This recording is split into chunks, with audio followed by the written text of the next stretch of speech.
Welcome back to the channel. It's Motorcycle Repair Talk A.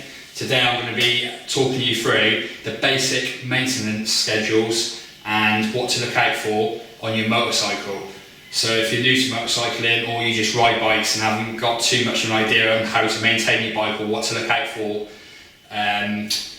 then keep tuned. So first thing, we're going to start, I'm not going to waffle on about a load of stuff. I'm just going to keep it basic, simple and straight to the point. So the first thing we're going to be talking about is tyre pressure.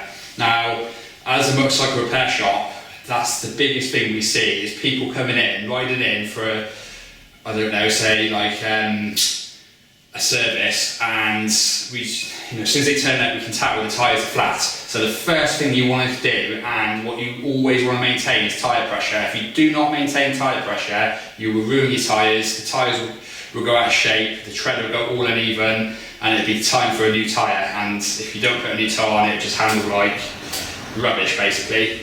So on a bike like this is a Kawasaki Ninja 650. You sort of want in the rear, you probably want about 38, 39. In the front, you'd want 34 to 36. Now, it's best to look in your manufacturer's specification. Now, sometimes it tells you on the swing arm. As you can see here, there's a sticker which tells you the chain adjustment, and sometimes it tells you the tyre PSI. Run with the manufacturer's specification and you won't go far wrong. So always make sure you want to do it weekly, ideally, if you use your bike a lot, or even if you don't, I'll do it weekly anyway. And if you keep tyre pressures up, as soon as they drop down a little bit, even 2 or 3 PSI, you will realise that your tyres, like when you go to turn the corner, the bike won't handle as well as it normally does, and you realise your tyres have lost a few PSI because you'll get used to the feel.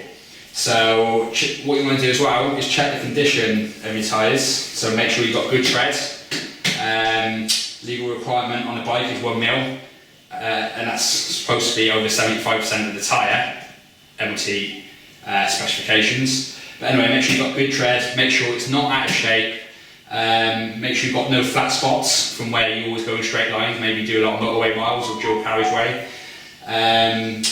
Yeah, so check for any cracks or anything in the sidewall of your tyres, any nails, screws, any damage. And then from there, you sort of want to, what I would do next is check your chain and sprockets. That's a really important part of your bike. Now, if your chain and sprockets are starting to wear out, you might hear like a clicking noise or a clunk. You might get vibrations for your foot peg. If you've got any of those symptoms, then I would check your chain and sprocket first. Always keep your chain lubed. Again, you want to do that weekly if you're using it as a commuter in all sorts of weathers. And not only that, once a month I would also clean it with some chain cleaner as well. And if you do those things, you very rarely have to adjust the chain and replace it. From there, what you want to check your forks. Now, in the forks you've got fork seals on this, between the silver and the tube. Just run your finger behind the fork seal. See if you've got any oil. As you can see, these are bone dry. And whilst you're there, it'd be a good idea to check your brake pads in your brake calipers. Now, the easiest way to do that, if you sort of look at the front wheel, look down, you'll see the pads in the caliper. Now, you've got a piece of metal with a pad glued to it. Now, the pad that's glued to it, it needs to be at least a 50p piece in thickness. If it's any less than that, then your pads need changing. If not, you'll go down to the metal, you weigh your discs out, and you need new discs and new pads. So make sure you 100% do that. Another important thing we see in the shop all the time is engine oil. Now, most commuters never really check their engine oil until it has a service or something.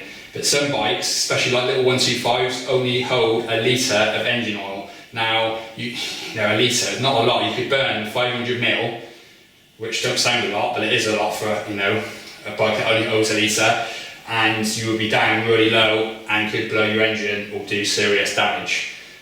So always check your oil. Now, on most bikes, on bigger bikes, there's a little sight glass in the side, left or right, depending what model it is.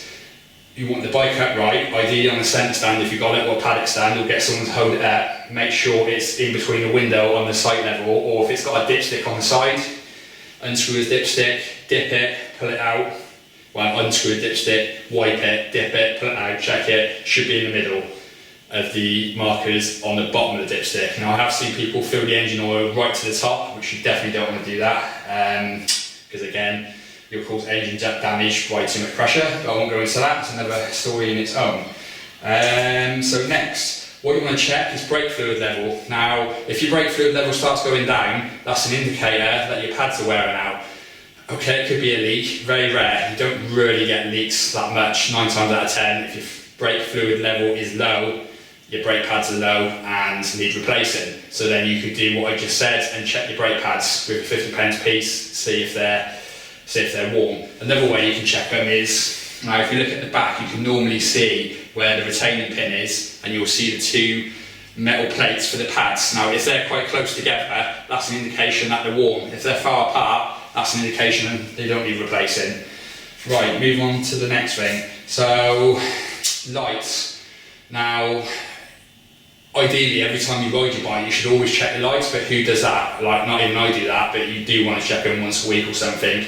Check your brake lights, check your front brake switch, hold your hand behind the light, pull the front brake switch while the ignition's on, make sure that brake switch is working, because they do fail quite a lot. And the same with the back brake down below, unless you've got a scooter. Do exactly the same. Now, obviously, there's lots of little things you want to keep sort of in check. Make sure your accelerator moves, throttle moves and returns back. Like on this one, you can hear that, that's nice and snappy and it returns really well. Now, if that doesn't return, that is dangerous, because if you do come off the bike will just carry on going in gear, and that would be an MOT failure. Now the next control will be your clutch. Now a lot of people